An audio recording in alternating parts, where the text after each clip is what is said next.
ಮೊಮ್ಮಕ್ಕಳು ಕಣ್ಣೀರಿನ ವಿದಾಯವನ್ನ ಹೇಳ್ತಾ ಇದ್ದಾರೆ ತಾತನಿಗೆ. ಪ್ರೀತಿಯ ಅಜ್ಜನನ್ನ ಕಳೆದುಕೊಂಡು ಮೊಮ್ಮಕ್ಕಳು ಕಣ್ಣೀರು ಹಾಕ್ತಾ ಇದ್ದಾರೆ.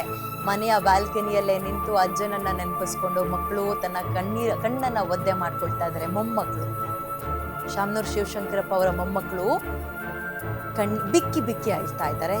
ಮುದ್ದಿನ ತಾತನನ್ನ ಕಳ್ಕೊಂಡು ಕಣ್ಣೀರಿನ ವಿದಾಯವನ್ನ ಹೇಳ್ತಾ ಇದ್ದಾರೆ ಅವರ ಅಜ್ಜನಿಗೆ. ಕೊಟ್ಟಿದ್ದು ತನಗೆ, ಬಚ್ಚಿಟ್ಟಿದ್ದು ಪರರಿಗೆ ಅನ್ನುವ ಗಾದೆ ಮಾತಿನಂತೆ ಎಲ್ಲ ರೀತಿಯಲ್ಲೂ ತನ್ನಿಂದ ಏನೇನು ಸಹಾಯ ಮಾಡ್ಬೋದೋ ಇಡೀ ಊರಿನ ಜನತೆಯ ಪರವಾಗಿ ನಿಂತಿದ್ರು ಶಾಮನೂರು ಶಿವಶಂಕರಪ್ಪ ಅವರು. ಅವರ ಮೊಮ್ಮಕ್ಕಳು ಅಥವಾ ಇಡೀ ಫ್ಯಾಮಿಲಿ ಬ್ಯಾಲ್ಕನಿಯಲ್ಲಿ ನಿಂತು ಅವ್ರಿಗೊಂದು ಸೆಂಡ್ ಆಫ್ ಕೊಡ್ತಾ ಇರೋದನ್ನು ನೀವು ಗಮನಿಸ್ಬೋದು. ಕುಟುಂಬಸ್ಥರು, ರಕ್ತ ಸಂಬಂಧಿಗಳು ಅವರನ್ನು ಕಳ್ಕೊಂಡು ಅಳ್ಳೋದೊಂದು. ಇದೇ ಹಿಂದೆ ಇನ್ನೊಂದು ವಿಜುವಲ್ ಗಮನಿಸಿದ್ರಿ ನೀವು, ಸಂಬಂಧವೇ ಇಲ್ಲ, ಅವರ ಮುಖ ಪರಿಚಯ ಅಥವಾ ಯಾವುದೋ ರೂಪದಲ್ಲಿ ಅವರಿಂದ ಇವ್ರಿಗೆ ಸಹಾಯ ಆಗಿರ್ಬೋದು.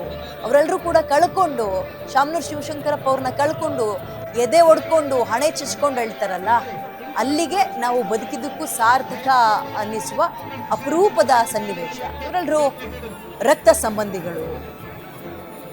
ಇವ್ರು ಅಳ್ಳೋದ್ರಲ್ಲಿ ಅಥವಾ ಕುಟುಂಬಸ್ಥರು ಅವ್ರನ್ನ ಮಿಸ್ ಮಾಡ್ಕೊಳ್ಳೋದ್ರಲ್ಲಿ ಒಂದು ಅರ್ಥ ಇದೆ.